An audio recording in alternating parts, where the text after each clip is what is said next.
आप सबका अमरीन पाठशाला में स्वागत है। आपके अपनी हिंदी टीचर आज मॉडल टेस्ट पेपर 12 लेकर प्रस्तुत हुई है। इससे पहले हमारे 11 टेस्ट पेपर आ गए हैं। ये हिंदी साहित्य इतिहास की बहुत महत्वपूर्ण क्लास है। आज इसमें हम सारा संपूर्ण छायावाद युग जो है उसमें सब प्रश्न उत्तर करने वाले हैं। ये महत्वपूर्ण प्रश्नोत्तरी है, MCQ बेस है, 50 क्वेश्चन करेंगे।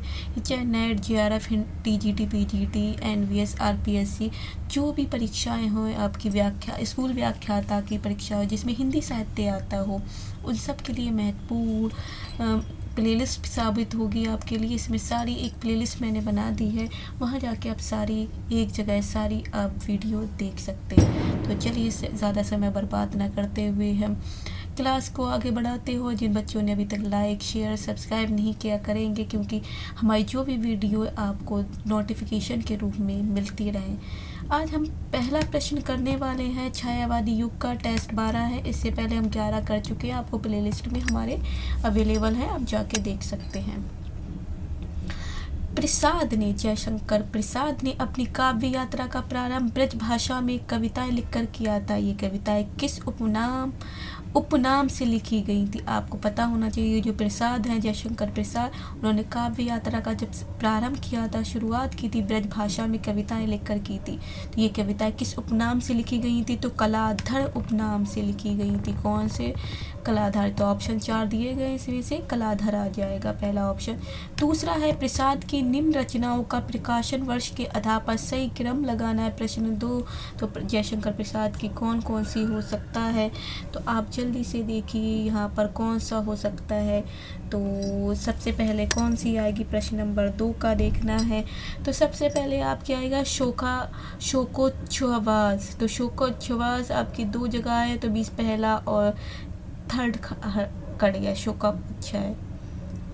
झरना कामयनी साथ साथ आ रहा है, तो झरना कामयनी कहाँ पर साथ साथ आ रहे हैं? झरना कामयनी, झरना के बाद तो इसी में ही आ रहा है। शोकावच्छा यहाँ आ गया, और झरना और कामयनी यहाँ पर साथ साथ आ रहा है। तो आपका बा ऑप्शन हो जाएगा। शोकोच्छ्वास, करुणालय, झरना, कामयनी। तो बा ऑप्शन हो जाएगा। कामायनी का उद्देश्य है, तीसरा ऑप्शन बताना है। कामायनी का उद्देश्य क्या है?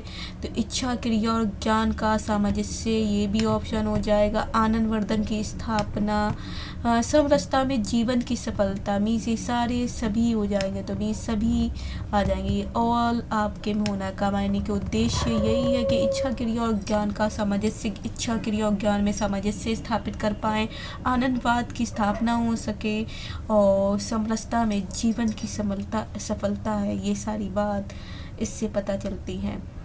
प्रश्न नंबर 4 है, प्रसाद की श्रेष्ठ आख्यानक कविताओं को जिस संग्रह में स्थान मिला वह है कौन सा है? तो आख्यानक कविताओं जो है तो और कौन से संग्रह में स्थान मिला है ये बताना है। प्रश्न नंबर 4 का, तो जल्दी से बताएं। लहर। क्या है? लहर में मिला है। प्रसाद की श्रेष्ठ आख्यानक कविताओं को लहर संग्रह में स्थान मिला है। कौन से? लहर। प्रश्न 5 है, निराला की तुलसीदास कविता का वर्ण विषय क्या है? जो निराला की तुलसीदास कविता है उसका वर्ण विषय बताना है। वर्ण विषय क्या होगा? प्रश्न 5 का देखिए, जल्दी से बताइए क्या हो जाएगा। नहीं, तुलसीदास की जीवनी नहीं है। द्वारा पाए गए कष्टों का यहाँ पर है। रत्नावली द्वारा उनके अनाहूत पहुँचने पर कहे गए अपशब्द और तत्पश्चात उनका आत्मोन्नयन, ये हो जाएगा। सा ऑप्शन होगा। रत्नावली द्वारा उनके अनाहूत पहुँचने पर कहे गए अपशब्द और तत्पश्चात उनका आत्मोन्नयन। मीन्स रत्नावली जब उनकी तुलसीदास की पत्नी रत्नावली जो है अपने मायके जाती है, और वो भी उनके पीछे पीछे चले जाते हैं और कहते हैं कि तुम्हें थोड़े दिन भी चैन नहीं आया, मेरे मायके पीछे पीछे आ गए, आपको कुछ काम है या नहीं है? इसलिए वो फिर वो वहाँ पर अपनी पत्नी को छोड़कर फिर वो एकांत में जीवन व्यतीत करते हैं, और तब वो रामचरितमानस वगैरह इन सब का क्या करते हैं? लिख डालते हैं। तो ये देख लिए, यही सारी चीज़ है कि क्या होगा। निराला की तुलसीदास कविता का वर्ण विषय क्या है? रत्नावली द्वारा उनके ऊँट पहुँचने पर कहे गए अपशब्द और तत्पश्चात उनका आत्मोन्नयन क्या है वो बताया गया है। प्रश्न 6 है, महादेवी वर्मा की खड़ी बोली की प्रथम कविता है, जो महादेवी वर्मा है उनकी प्रथम बोली की जो प्रथम कविता जो है वो क्या होगी। 6 नंबर पे 4 ऑप्शन दिए गए हैं। दिया, दिया जो है वो कौन सी है, खड़ी बोली में है। अब प्रश्न नंबर 7 पे आ जाते हैं। पंत जी की निम्न काव्य ग्रंथों का सही प्रकाशन वर्ष का क्रम में क्या आएगा। जो पंत है तो पंत का बताना है कि क्या हो जाएंगे।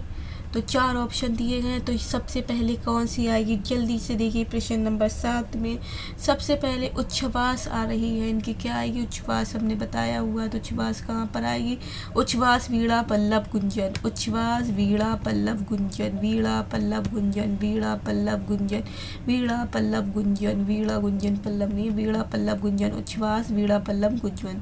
तो सा ऑप्शन आ गई है वीणा पल्लव गुंजन। तो सा ऑप्शन इनका सही होगा, याद कर लीजिए, उच्छ्वास वीणा पल्लव गुंजन। प्रश्न नंबर 8 है, पंत द्वारा रचित एकमात्र महाकाव्य है, जो एकमात्र काव्य है वो कौन सा है। प्रश्न नंबर 8 में पता है महाकाव्य कौन सा हो जाएगा। 8वें नंबर पे आपको पता है लोकायतन, क्या हो जाएगा, लोकायतन एकमात्र महाकाव्य है। परिवर्तन इनकी कविता है, आपको पता ही है, लोकायतन।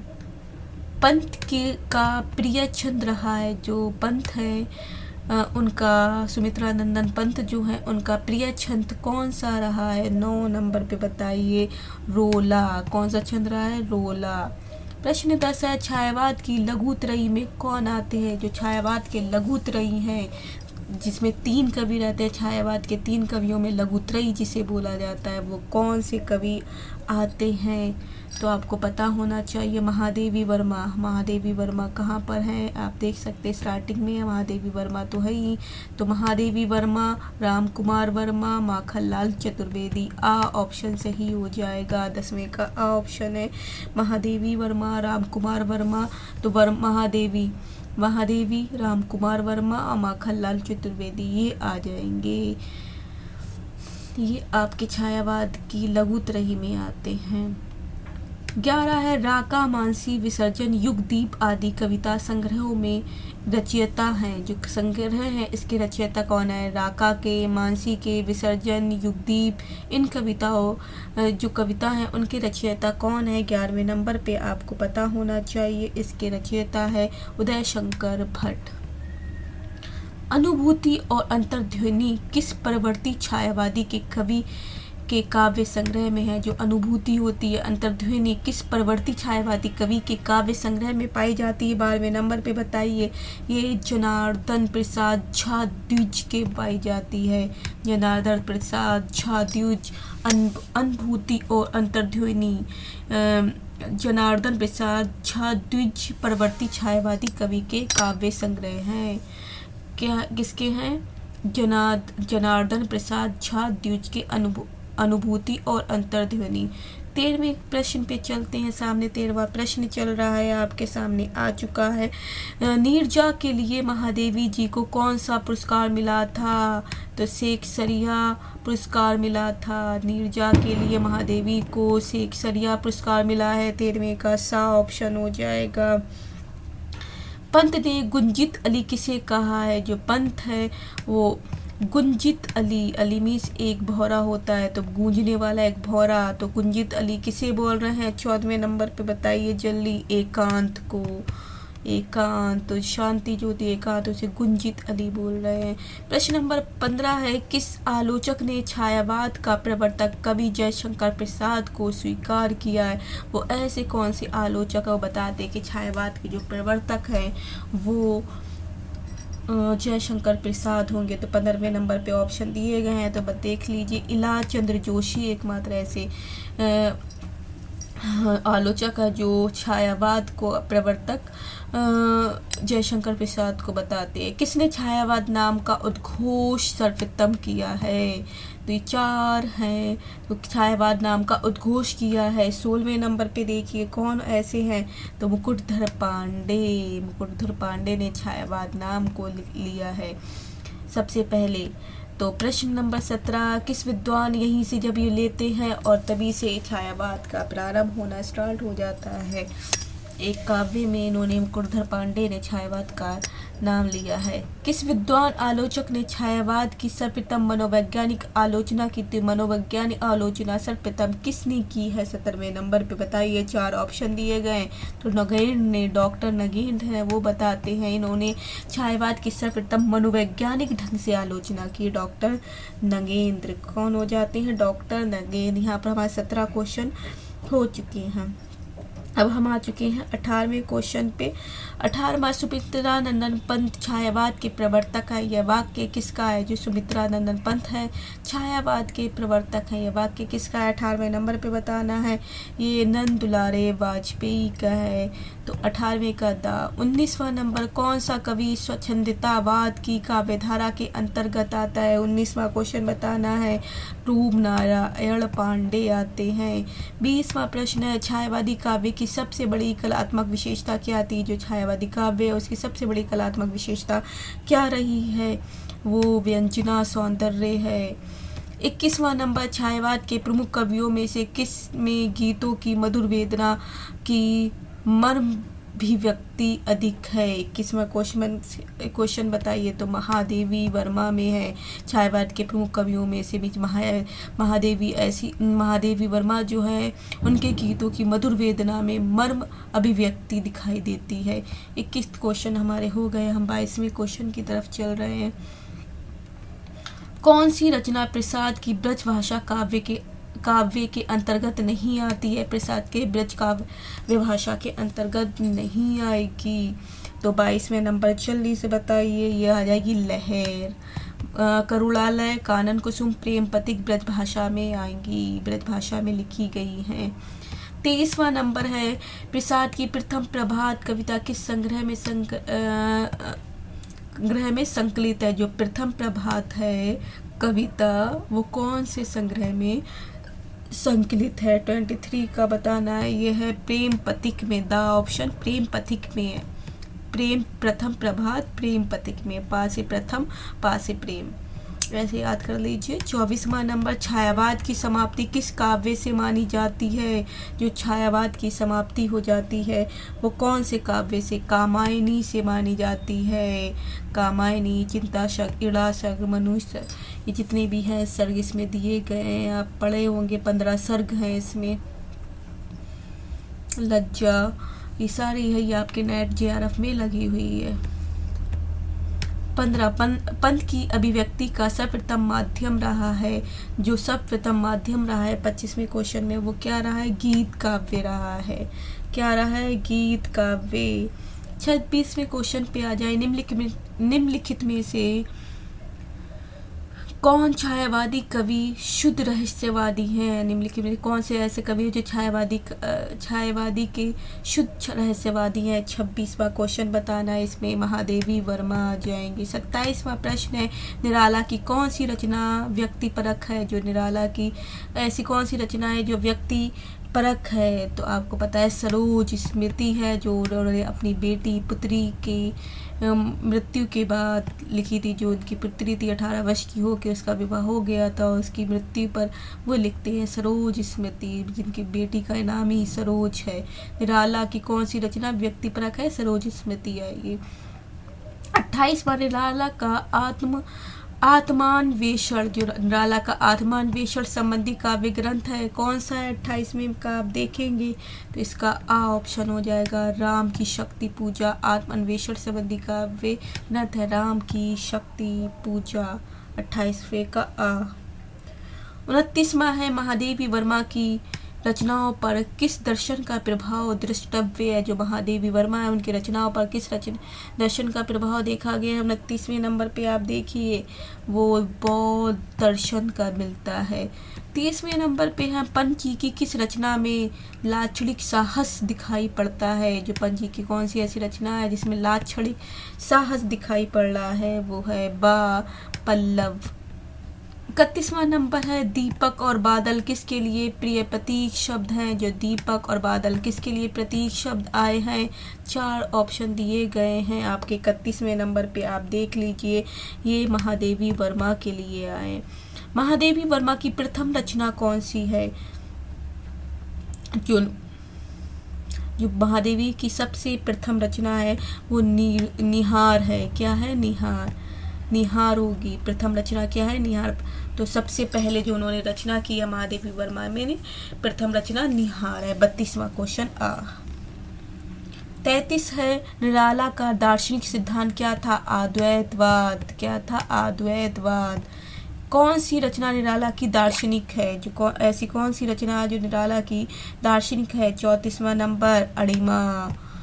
क्या नाम है, अणिमा। तो दार्शनिक रचना अणिमा है, सा ऑप्शन हो जाएगा। 35वां छंदबंद ध्रुव तोड़ फोड़ कर पर्वतकारा किसकी पंक्तियां हैं। जो 35वां क्वेश्चन है किसकी पंक्तियां हैं, पंथ की हैं। छंदबंद ध्रुव तोड़ फोड़ कर पर्वतकारा पंथ की हैं। 36वां क्वेश्चन है सन 1920 ईस्वी में सरस्वती पत्रिका के जुलाई अंक में प्रकाशित कविता कुर्री के प्रति छायावाद युग की प्रथम कविता मानी जाती है। इस कविता के रचनाकार है मुकुटधर पांडे। कुर्री के प्रति किसकी है, मुकुटधर पांडे। 36 का बा ऑप्शन। 37वां देखेंगे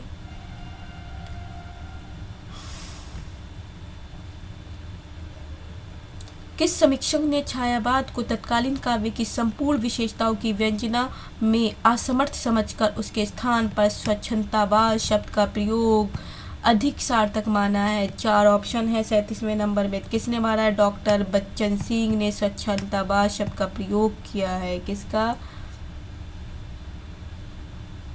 स्वच्छंदतावाद। छायावाद को क्या बोला, स्वच्छंदतावाद। डॉक्टर बच्चन सिंह ने। छायावाद को चित्र भाषा शैली किसने कहा है, 38वें क्वेश्चन पे। तो किसने कहा है, आचार्य शुक्ल ने क्या कहा है, छायावाद को चित्र भाषा शैली है। छायावाद को प्रयोगशाला का प्रथम आविष्कार कहा गया है। ये किसे, कौन सी उनकी रचना को कहा गया, छायावाद की प्रयोगशाला का प्रथम आविष्कार कौन सी रचना को कहा गया है। 39 में आप बताइए जल्दी से, झरना को कहा गया है। हम 40 पे चलते हैं। छायावाद का ब्रह्मा किसे माना जाता है, जो छायावाद के ब्रह्मा है वो कौन है। तो आपको पता है जयशंकर प्रसाद को माना जाता है।